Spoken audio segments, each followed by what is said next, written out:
Welcome back to Dark Angels Intuitions. Welcome back to my channel. This is another love reading. Welcome back sa mga palagi nag-abaw ng reading ko. Thank you so much. Sa mga hindi pa nakapag-subscribe, if you like what I'm doing here, please don't forget to subscribe and tap that notification bell and get notified. So let's start. This is another love reading.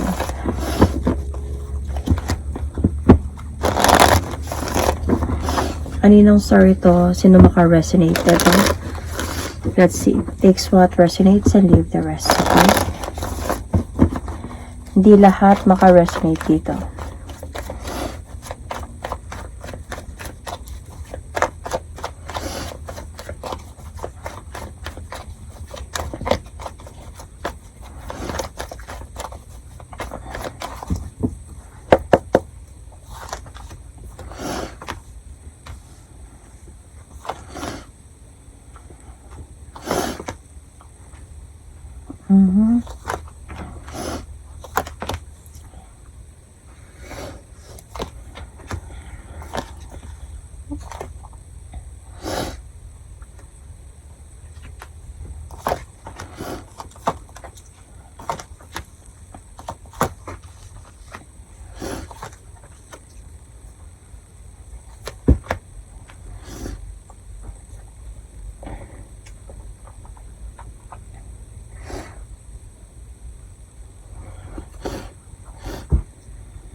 Pasensya na, medyo hindi okay yung pakiramdam ko. Anyway, in the past, I can see here na maganda talaga yung pagsasama ninyo in the past. When you beginning, I don't know if you're married. Kasi feeling ko hindi kayo married, pero I think this person really want to marry you. Parang may love talaga dito sa inyo in the past. He's offering, I think. But then, I think noon, in the past, ikaw yung hindi sure. Hindi ka sure na magpatuloy or magpakasal sa kanya or something like that. Doubtful could be. Or hindi ka palang talaga ready. Or sabihin natin na medyo gusto mo munang pag-isipan ng mabuti yung mga decision mo. Mga ganung mga bagay. Kasi feeling ko takot ka din na sabihin natin na pumasok ka sa ganung seryosong relasyon or commitment na ang tawag doon.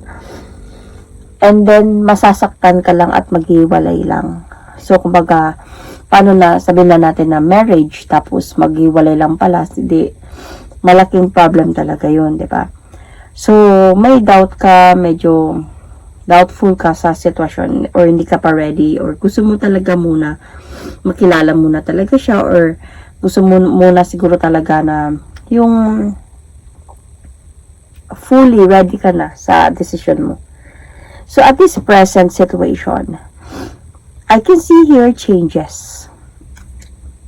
I think this is on your part that parang you wanted to have some changes sa life mo. Let's see.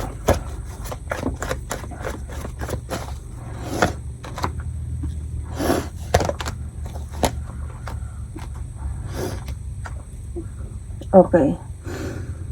So, parang you wanted to have some changes dito. Okay. So, maybe this time, meron ng decision talaga dito on your part.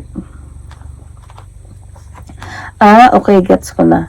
Siguro ngayon na this time na desidido ka na sana natatanggapin siya na you know, yung papakasalan siya na to build a family with this person. Ngayon na time na desidido ka na. Ngayon naman yung time na hindi kayo kumaga nasa imbalance connection kayong dalawa. Kasi may nakikita ko dito na Ngayong time na desidido ka na, yung person mo naman, parang ngayon din naman time na medyo, yung person mo naman yung medyo, may changes na nangyayari sa kanya. Kasi, as a point na siya naman yung hindi sure. Siya na, magkaroon kayo ng imbalance naman this time sa pagsasama ninyong dalawa. Yung feeling mo nga dito is parang meron kang feeling that you are being judged by this person or by the family ba or something. Kasi parang nagkakaroon kayo ng discussion or something ganyan. Yung feeling mo kasi dito parang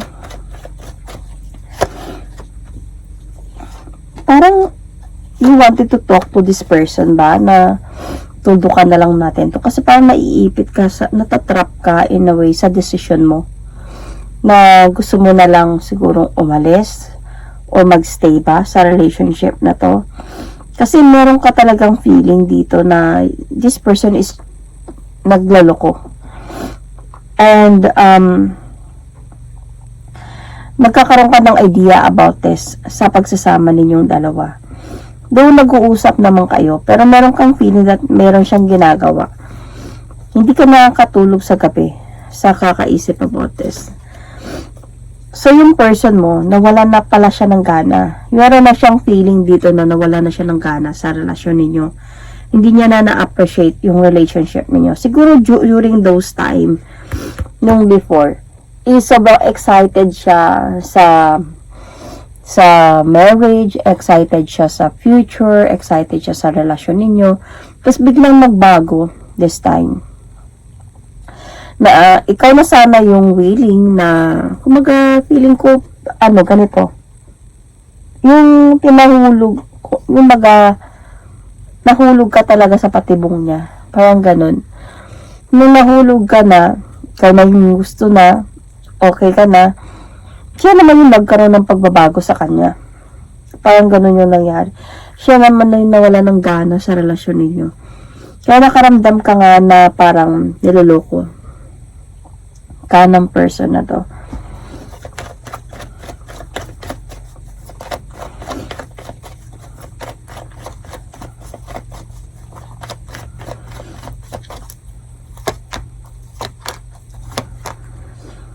Parang as a point siya na nahirapan siya. Honestly, nagkaroon talaga siya ng mabigat na problema dito. Alam niya naman, feeling niya talaga na you are already observing na yung pagbabago niya. And alam niya na naging imbalance, na naging, I don't know, meron siyang feeling na baka ramdam mo na yung dishonesty niya. Even if nag-uusap pa kayong dalawa, mabigat na yung problema niya. So, even siya, hindi siya nakakatulog na sa gabi. So, ano yung positive dito sa connection ninyo? Is yung naging, kumbaga, na-confuse siya sa decision niya na about sa marriage, could be serious commitment or something like that. Or, yung ikaw before, yung, di ba, that noon, parang halos gusto niya nang pakasalan ka. Pero, doubtful ka. Parang yung doubt mo na yun before. Yun na yung guidance mo. Na sinasabi dito na may reason kung bakit ka binigyan ng doubt before to marry this person. Kasi yung positive dito is buti na lang nag-doubt ka. Buti na lang na-confuse ka sa sasagutin mo sa kanya about marriage or pagsasama ba or whatever. Yung mag-live-in na ba kayo, buo ng pamilya ng ganyan. Buti na lang na-confuse ka sa decision mo. Kasi yung negative dito, may babae siya. So, either may nabuntis siya o may babae siya. Yun yung hindi maganda sa nangyari. Na instead of mag-stay siya sa promise niya sa'yo, sa gusto niya mangyari sa relasyon ninyo, nagkaroon siya ng iba. So, yung hope mo dito talaga is, I think yung hope mo na kahit pa paano ma-save yung relationship ninyo. Yung ma-save itong lahat na to. Kasi nahulog ka na sa kanya eh. Nahulog ka na talaga. Willing ka na napakasalan siya to build a family with him. This time around, nang bigla siyang nagbago. That you're hoping na ma-save pa to yung relationship na to. But your fear here is might be this person is somehow na meron kang fear sa person na to na baka ikakasal to sa iba or iba na yung gusto niyang pakasalan. Parang ganun. Same sa pangako niya sa'yo before. Kung gaano siya ka-excitement, baka na-excite na din siya sa iba. Kaya may changes na, nawala na siya ng gana sa'yo. So, your aim here talaga is for this person's hoping to focus talaga on your relationship. Kasi ramdam mo na eh. Ramdam mo na yung pagbabago. Kasi even siya naman, alam niya na ramdam mo na yung pagbabago. Kasi, dahil nga meron na talaga siyang iba. Aminado naman siya dito, pero hindi siguro siya aminado sa'yo. Pero dito naman nakikita ko talaga na alam niya. Siguro, nakikita ko nga dito sa part niya na siguro ramdam mo na yung mga pagbabago sa kanya. You are aiming na makapag-focus kayo pareho sa same na gusto mangyari before. Sana dito tayo mag-focus towards the great changes sa relasyon natin dalawa. But what you need to avoid here is to marry this person. So, parang sinasabi dito na avoid marrying this person dahil sa meron nga talaga siyang iba. Meron siyang someone. So, parang gusto mo pa kasi na-save pa to, magpakasal pa kayo in a way. So, sinasabi ng card dito na i-avoid mo na to. And parang mamulat ka na sa katotohanan na buti na lang nag-doubt ka before to marry this person. Kaysa sa kung noon pa tinanggap mo na siya at nagpakasal kayo before,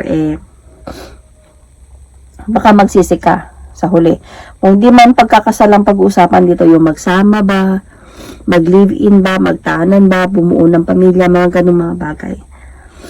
So, ito yung i-avoid mo. Kaya parang sinasabi ng card dito, yung guidance mo dito is like, buti na lang hindi mo ginawa yun. So, avoid mo na to kasi parang the universe or your spirit guides is already pulling you away from this person. Giving you a lot of signs from before pa lang.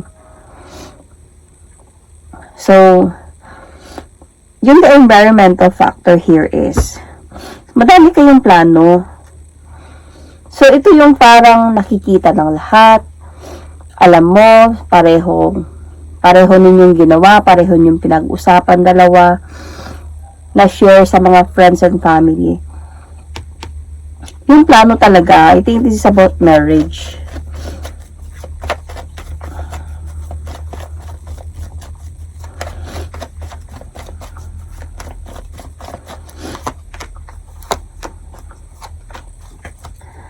And, see? With the Lover's card here, yung magsama na ba? Na magmamahala na bang buhay? Mga ganong mga bagay. So, bigla tong nagbago. Bigla siya naging cold. Biglang parang nakaramdam ka na parang ginagago na lang ako. Parang napagod ka na sa kakaantay kung kailan niya ibalik yung dating siya. So, kailan niya ibalik yung dating pangako niya, yung dating siya, gaano ka siya ka-excitement, ayun sa mga changes na nangyayari dito. Kailan niya to pa rin yung pangako niya. Siguro, matagal-tagal na din kayo, pero parang walang nangyari. Nagbago na lang siya, nagkaroon na siya ng iba. So, the other people involved here is, this person really like, ito yung dahilan. Ito yung dahilan ng challenges ng relationship ninyo. Let's see. Let's clarify this.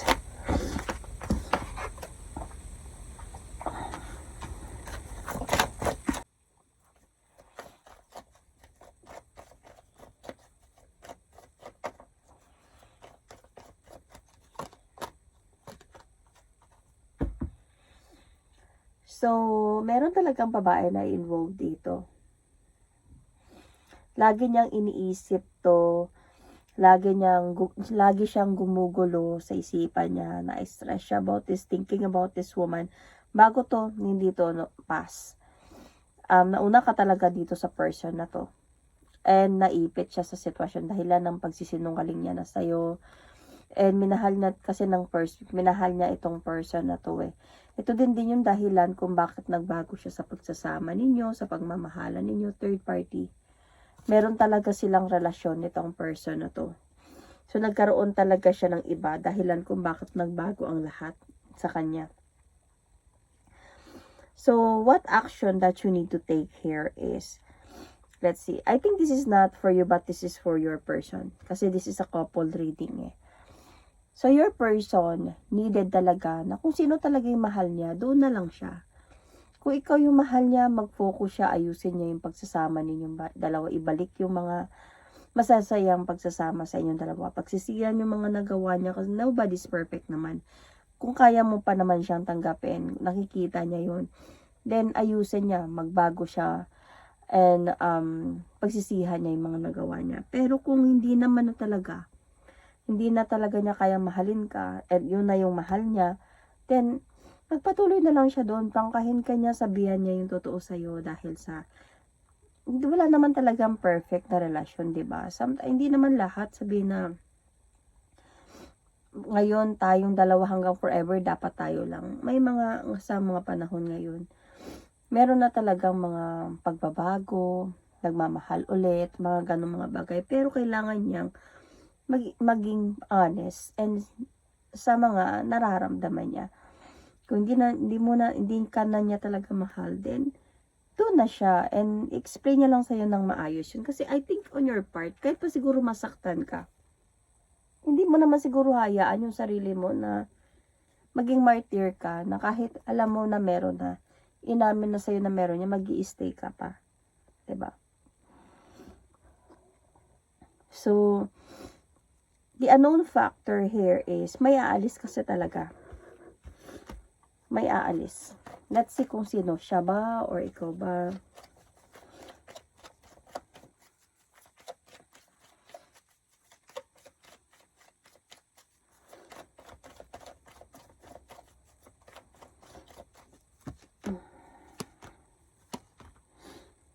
I think siya. Yeah. Aalis siya. You're going to cut off the connection with you.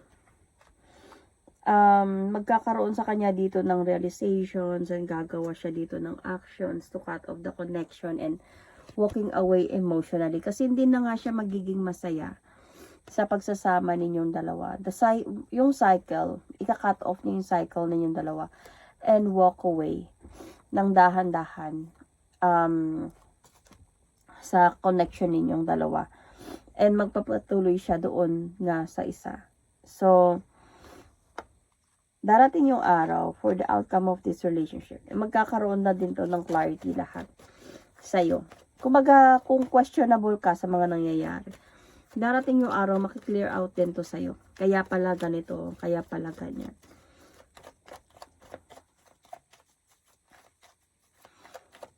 Kumbaga, yung before ba, diba dito pa lang sa past, this person was very excited sa pagsasama ninyong dalawa na ano na tayo, mag-live-in na tayo, magpakasal na ba tayo, bumuo na tayo ng baby, ganyan. Mga dami siya mga plano, excited siya masyado.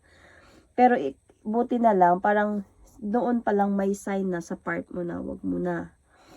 Timing mo na, pag-isipan mo muna ng mabuti to. Buti hindi ka agad-agad pumayag. And at the end of this reading, nakita ko na magkakaroon sa'yo ng liwanag, ng clarity na. Kaya ka nag-doubt before. Kasi because of ito yung pwede mangyari sa relasyon ninyo. So, darating yung araw makakapag move on ka din. Magiging strong and brave ka din. Na harapin to. Paglaban or lumaban sa ganitong klaseng sitwasyon. Moving forward. Okay? There is a possibility naman sa mga mangyayari. Okay? There is a possibility na sa pag-alis niya sa relasyon ninyo. Darating yung araw when hindi naman to like agad-agad na mangyayari. Darating yung panahon na you change yourself, like nag-focus ka sa iyong life, trabaho, success, whatever, loving yourself. Ina-align mo yung sarili mo sa tama, towards the right path. Itong person na to, babalik to siya. Babalik to siya sa'yo. So, yung decision na sa'yo na, kung tatanggapin mo pa ba siya or hindi. In the future pa naman yun. So, yun. I can see signs here. Aries, Libra, Taurus, you or your person, okay? Aquarius, Leo, Cancer, Scorpio, Pisces, Capricorn,